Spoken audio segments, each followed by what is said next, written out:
softly spoken with no strings ये tying you to chapter me. बहुत ही important chapter है दोस्तों स्टैंडर्ड 11th के स्टूडेंट्स के पॉइंट ऑफ व्यू से। तो मैं विदाउट वेस्टिंग एनी टाइम इस वीडियो को स्टार्ट करना चाहता हूँ। तो लेट्स गेट स्टार्टेड। दोस्तों, आज के क्लास में हम लोग अकाउंटिंग इक्वेशंस का बात करेंगे। जो बेसिक अकाउंटिंग इक्वेशन है वो है assets is equal to liabilities plus capital. यहाँ पे आप लोग बोर्ड में आप लोग देख सकते हो, मैंने लिखा है assets is equal to liabilities plus capital. अब इसी चीज को लेकर के पूरा का पूरा एंटायर जो है चैप्टर बेस्ड है। ये स्टैंडर्ड 11 के कॉमर्स स्टूडेंट्स के लिए बहुत ही ज्यादा इंपॉर्टेंट चैप्टर है, क्योंकि ये अकाउंट्स का आपका बेस बनाएगा। तो छोटा छोटा एग्जाम्पल्स के जरिए हम लोग इस चैप्टर को समझने का कोशिश कर रहे हैं। आइए, तो सबसे पहला एग्जाम्पल मैंने दिया है, mister Ram started his business with a capital of ₹10 lakhs। ठीक है, what is the accounting equation? ठीक है, मिस्टर राम ने अपना बिजनेस स्टार्ट किया, उसमें इनिशियल कैपिटल उनका 10 लाख रुपीज उन्होंने इन्वेस्ट किया। तो क्या अकाउंटिंग इक्वेशन क्या होगा? तो आप लोग यहाँ पे देख सकते हो, मैंने लिखा है कैश। यहाँ पे इस ट्रांजैक्शन की वजह से मेरा कैश जो है वो 10 लाख रुपीज आएगा बिजनेस में, और कैपिटल जो है वो भी 10 लाख रुपीज होगा। तो यहाँ पे हम लोग हर सिचुएशन में हम लोग कोशिश करेंगे अकाउंटिंग इक्वेशन को मेंटेन रखने का। तो आप लोग यहाँ पे देख रहे हो कि assets is equal to liabilities plus capital होगा। तो एसेट्स में कौन सा एसेट आएगा दोस्तों? कैश एक एसेट है, तो मैंने एसेट्स के नीचे कैश लिखा। कोई लायबिलिटी इस पर्टिकुलर ट्रांजैक्शन की वजह से नहीं आ रहा है, इसलिए मैंने लायबिलिटीज के कॉलम में मैंने नील लिखा। और कैपिटल यहाँ पे 10 लाख रुपीज आ रहा है, कैपिटल यहाँ पे है। तो कैश मैंने 10 लाख रुपीज लिखा है, आप लोग देख सकते हो। लायबिलिटीज मैंने नील लिखा है और कैपिटल मैंने 10 लाख लिखा है। तो cash is equal to capital हो जा रहा है। तो ये जो अकाउंटिंग इक्वेशन है वो बैलेंस हो जा रहा है। दोस्तों, प्रीवियस एग्जाम्पल से हम लोग अभी कंटिन्यू करेंगे सेकंड एग्जाम्पल को। तो यहाँ पे सेकंड एग्जाम्पल में राम ने अब अपने बिजनेस के लिए फर्नीचर खरीदा for ₹10,000। What will be the new accounting equation? New accounting equation क्या होगा? तो आप लोग यहाँ पे देख रहे हो कि इस पर्टिकुलर ट्रांजैक्शन में दो आइटम बहुत ही महत्वपूर्ण हो रहा है। One is furniture which is purchase for 10,000 rupees, and the other is cash, जो फर्नीचर का जो शॉप ओनर होगा उसको हम लोगों को पे करना होगा। तो फर्नीचर जब हम लोग 10,000 का परचेज करेंगे तो इट्स अ न्यू एसेट, तो मैंने इसीलिए लिखा न्यू एसेट कम्स इन। और कैश जब हम लोग 10,000 पे कर देंगे तो कैश विल गेट रिड्यूस्ड, तो इसलिए मैंने लिखा 10,000 कैश। तो अब इसका अकाउंटिंग इम्पैक्ट क्या होगा? आप लोग यहाँ पे देख सकते हो कि assets is equal to liabilities plus capital. तो यहाँ पे हम लोगों के पास दो एसेट आ रहा है। Continuing from the previous example, हम लोग के पास कैश, प्रीवियस एग्जाम्पल में आपने देखा कि कैश हम लोग के पास 10 लाख रुपीज़ था जब राम ने बिजनेस स्टार्ट किया था, और कैपिटल 10 लाख रुपीज़ का था। अब हम लोग 10,000 रुपीज़ कैश तो पे कर देंगे फर्नीचर सेलर को, तो इसीलिए 10,000 रुपीज़ मैंने माइनस किया कैश में। 10 लाख में से 10,000 माइनस करके मैंने 9,90,000 रुपीज़ कैश दिखाया। फर्नीचर यहाँ पे पहले तो कुछ नहीं था, अब 10,000 रुपीज़ ऐड होगा, तो ऐड होकर के टोटल 10,000 दिखाया जाएगा। लायबिलिटीज एज यूजुअल नील रहेगा, कैपिटल में भी कोई इम्पैक्ट नहीं रहेगा। कैपिटल जैसे 10 लाख था पहले वैसे ही 10 लाख अभी रहेगा। तो आप लोग यहाँ पे देख रहे हो कि 9,90,000 प्लस 10,000 दैट इज 10 लाख हो रहा है एसेट साइड में, जबकि लायबिलिटीज और कैपिटल दोनों को आप ऐड करोगे तो nil plus 10 lakh that is 10 lakh होगा।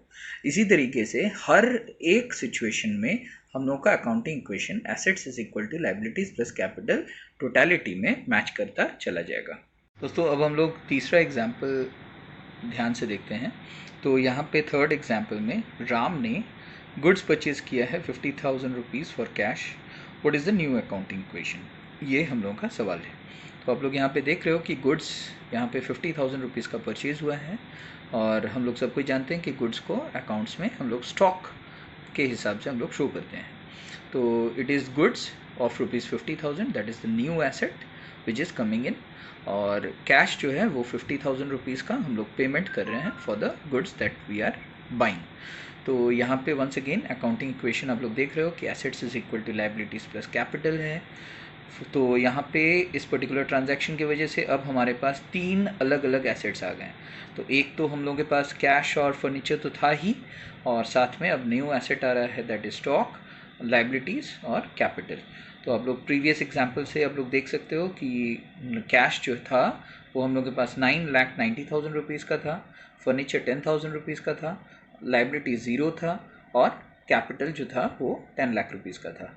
तो यहाँ पे कैश जैसे ही हम लोग फर्नीचर खरीद लेंगे तो 50,000 रुपीज़ कैश तो चला जाएगा, तो माइनस कर दिया मैंने।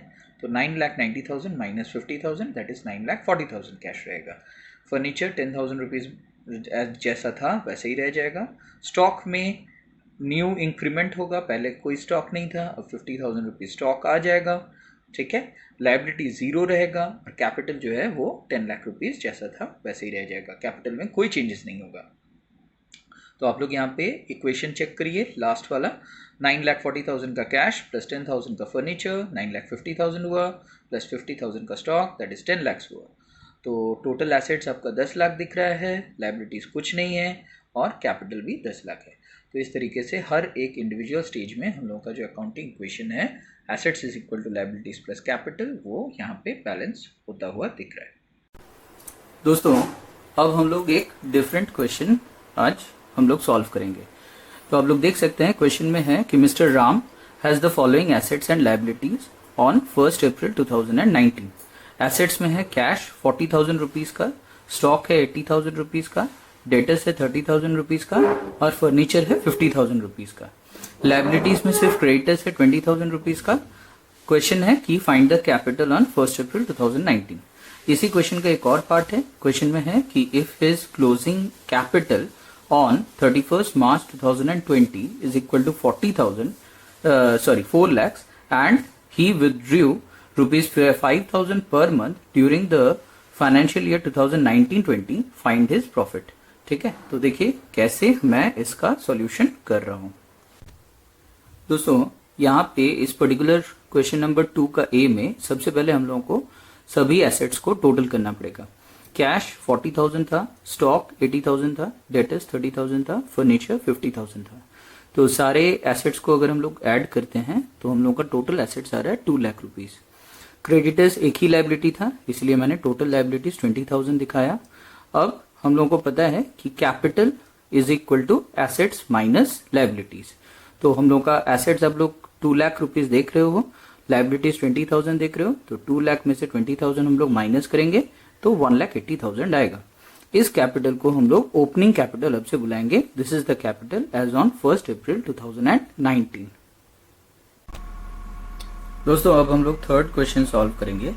तो थर्ड क्वेश्चन क्या है, mister Ram started business with cash ₹2 lakhs and stock ₹1 lakhs। 3/4 of the stock was sold off at a profit of 20% on the cost price. Show the accounting equations। ठीक है, 2 इक्वेशन होगा इसमें, तो मैं दोनों आपको समझाऊंगा, लेकिन सबसे पहले हम लोगों को वर्किंग करना होगा जिसमें हम लोगों को सेलिंग प्राइस को निकालना होगा। तो सबसे पहले सेलिंग प्राइस को निकालने के लिए first we will have to calculate the cost price of the good sold. तो जैसे कि आप लोग क्वेश्चन में देख रहे हो कि 3/4 ऑफ द स्टॉक सिर्फ सेल हुआ है, तो मैंने इसीलिए क्या किया है 3/4 मल्टीप्लाइड बाई जो कॉस्ट प्राइस है गुड्स का, that is 1 lakh rupees. Stock का 1 लाख रुपीज था तो 1 लाख रुपीज इंटू 3/4 मैंने किया, तो इसका वैल्यू आ गया 75,000। अब हम लोग एसपी का फॉर्मूला जानते हैं, एसपी का फॉर्मूला होता है सीपी प्लस प्रॉफिट। तो इसीलिए मैं क्या कर रहा हूँ, इसीलिए मैं सीपी 75,000 रुपीज जो कि सेल हुआ है, cost price of the good sold 75,000 rupees plus 20% profit में सेल हुआ है। क्वेश्चन में आप देख सकते हो यहाँ पे 20% of profit on cost price दिया हुआ था, तो इसलिए मैंने यहाँ पे क्या किया 20% 20/100 इंटू 75,000 रुपीज जो कि सीपी है उससे मल्टीप्लाई कर दिया। तो 20% मतलब 20/100, उसको अगर हम लोग कैंसिलेशन करेंगे तो 1/5 आएगा। 1/5 इंटू 75,000 हम लोग का आ जाएगा 15,000 रुपीज। तो 15,000 रुपीज प्लस सीपी 75,000 रुपीज, दोनों को अगर हम लोग ऐड करेंगे प्रॉफिट के साथ सीपी को तो फिर टोटल आ जाएगा 90,000 रुपीज। तो ये हो गया हम लोगों का 90,000 रुपीज एसपी। तो this amount is received in cash. ठीक है दोस्तों, अब हम लोग इक्वेशंस बनाएंगे। दोस्तों अब हम लोग सेकंड क्वेश्चन की ओर ध्यान दे रहे हैं। तो सेकंड क्वेश्चन में हम लोग को प्रॉफिट निकालना था दोस्तों। तो प्रॉफिट का फॉर द ईयर का फॉर्मूला होता है closing capital plus drawings minus opening capital minus new capital introduced. तो दोस्तों क्लोजिंग कैपिटल का मतलब क्या होता है? क्लोजिंग कैपिटल का मतलब ईयर के एंड का कैपिटल। तो आप लोग क्वेश्चन नंबर 2B में देखिए, उसमें closing capital 4 lakh rupees mention किया हुआ है। Drawings for the year can be for every month का जो ड्राइंग्स होगा multiplied by 12 months in a year हम लोग निकाल सकते हैं। तो क्वेश्चन में दिया हुआ था 5,000 rupees per year per month multiplied by 12, तो आ जाएगा हम लोगों का टोटल ड्राइंग्स। ओपनिंग कैपिटल हम लोग निकाल चुके हैं। ओपनिंग कैपिटल 1,80,000 था और न्यू कैपिटल इंट्रोड्यूस्ड कुछ भी नहीं था क्वेश्चन में। न्यू कैपिटल इंट्रोड्यूस का मतलब होता है कि अगर ईयर के बीच में अगर प्रोप्राइटर ने बिजनेस में और ज्यादा कैपिटल इन्फ्यूज किया होगा और ज्यादा कैपिटल लाया होगा तो उसको हम लोग बोलेंगे न्यू कैपिटल इंट्रोड्यूस्ड। तो यहाँ पे आप लोग देख सकते हो क्लोजिंग कैपिटल 4 लाख के साथ मैंने ड्राइंग्स ऐड कर दिया है। 5,000 into 12 that is 60,000। 4 lakh plus 60,000 4 lakh 60,000 minus opening capital 1,80,000 minus nil. तो 1,80,000 अगर हम लोग माइनस करते हैं 4,80,000 से, तो 4,60,000 से माइनस 1,80,000 तो आएगा 2,80,000 रुपीज। तो ये 2,80,000 हो जा रहा है आपका प्रॉफिट फॉर द ईयर। दोस्तों अब हम लोग अकाउंटिंग इक्वेशंस कैसे बनाया जाता है वो हम लोग सीख रहे हैं। तो आप लोग देख रहे हैं कि यहाँ पे assets is equal to liabilities plus capital लिखा हुआ है। पर्टिकुलर्स मैंने लिखा है, पर्टिकुलर्स में जो ट्रांजैक्शन हो रहा है उसके बारे में हम लोगों को शो करना है। तो सबसे पहले मैं दिखा रहा हूँ started business with cash and stock, मतलब बिजनेस स्टार्ट हुआ, कैश इंट्रोड्यूस किया गया और स्टॉक इंट्रोड्यूस किया गया।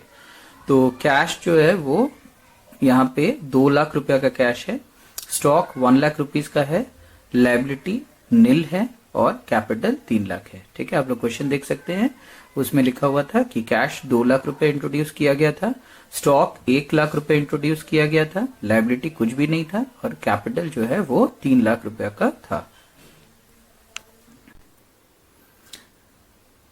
दोस्तों अब हम लोग यहाँ पे assets is equal to liabilities plus capital show करना है, दैट इज अकाउंटिंग इक्वेशन।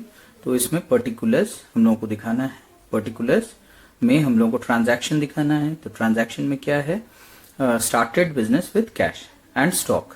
तो आप लोगों को याद होगा कि क्वेश्चन में बिजनेस स्टार्ट किया गया था with a cash of 2 lakh rupees and stock of 1 lakh rupees. तो 2 लाख रुपीज मैंने कैश के कॉलम में लिखा, स्टॉक के कॉलम में मैंने 1 लाख रुपीज दिखाया, लायबिलिटी कुछ भी नहीं था और कैपिटल 2 लाख प्लस 1 लाख दोनों को ऐड करके मैंने कैपिटल में दिखा दिया 3 लाख रुपीज। अब हम लोग को क्वेश्चन में जो सेकंड पार्ट में बोल रहा है that is 3/4 of the goods sold for cash. ठीक है, तो 3/4 of the goods sold for cash आप लोगों को याद होगा, हम लोग अभी अभी सॉल्व किए कि हम लोग का जो सेलिंग प्राइस था वो 90,000 आया था। एंटायर अमाउंट हम लोग को कैश में मिल चुका था, इसलिए मैंने कैश के कॉलम में 90,000 रुपीज प्लस कर दिया। तो 2 लाख प्लस 90,000 टोटल मेरा कैश हो गया। फाइनल इक्वेशन में 2,90,000। स्टॉक में 3/4 of the goods were sold, तो मैंने उसका कॉस्ट प्राइस निकाला था, तो उसका कॉस्ट प्राइस था 75,000 रुपीज। तो 1 लाख रुपीज कैश स्टॉक पहले से था, उसमें से 75,000 रुपीज हम लोगों ने बेच दिया। तो हम लोग के पास अब स्टॉक बच रहा है ओनली 25,000 रुपीज, जो कि मैंने स्टॉक के कॉलम में यहाँ पे दिखाया 75,000 रुपीज माइनस करने के बाद। तो 1 लाख रुपीज में आप लोग देख रहे हो यहाँ पे 1 लाख रुपीज लिखा हुआ है स्टॉक के कॉलम में, उसमें से मैंने 75,000 माइनस करके मैंने 25,000 रुपीज दिखाया है। लायबिलिटीज कुछ भी नहीं था, तो लायबिलिटीज मैंने नील दिखाया। कैपिटल के कॉलम में 15,000 रुपीज हम लोगों का प्रॉफिट जो आया था वो हम लोगों ने कैपिटल के कॉलम में यहाँ पे दिखा दिया। तो फिर टोटल मेरा कैपिटल कितना हो गया 15,000 रुपीज। प्रॉफिट ऑलवेज ऐड होता है कैपिटल के साथ, तो 3 लाख रुपीज कैपिटल के साथ 15,000 रुपीज का प्रॉफिट ऐड करने के बाद टोटल कैपिटल हम लोगों का 3,15,000 रुपीज आ रहा है। अब हम लोगों के पास फाइनल इक्वेशन क्या स्टैंड कर रहा है, 2,90,000 रुपीज कैश, स्टॉक 25,000 रुपीज, दोनों को अगर हम लोग ऐड करेंगे तो 3,15,000 रुपीज टोटल एसेट्स आ रहा है, जबकि कैपिटल जो है वो 3,15,000 रुपीज आ रहा है। ठीक है दोस्तों, इस तरीके से हम लोग अकाउंटिंग इक्वेशन को प्रिपेयर करेंगे। जो फाइनल इक्वेशन होगा उसी से हम लोग बैलेंस शीट बनाएंगे। तो आप लोग यहाँ पे बैलेंस शीट यहाँ पे देख सकते हो, मैंने बैलेंस शीट में 2 साइड्स दिखाया, एक एसेट्स एक लायबिलिटीज़। लायबिलिटीज़ में मैंने कैपिटल को शो किया, कैपिटल यहाँ पे 3,15,000 रुपीज़ दिखाया गया है, जो कि फाइनल इक्वेशन में आप लोग देख सकते हो। और एसेट साइड में कैश मैंने दिखाया 2,90,000 रुपीज़ और स्टॉक मैंने दिखाया 25,000 रुपीज़। इस तरीके से 3,15,000 रुपीज़ बैलेंस शीट का टोटल आ रहा है, जो कि दोनों साइड में मैच करना चाहिए।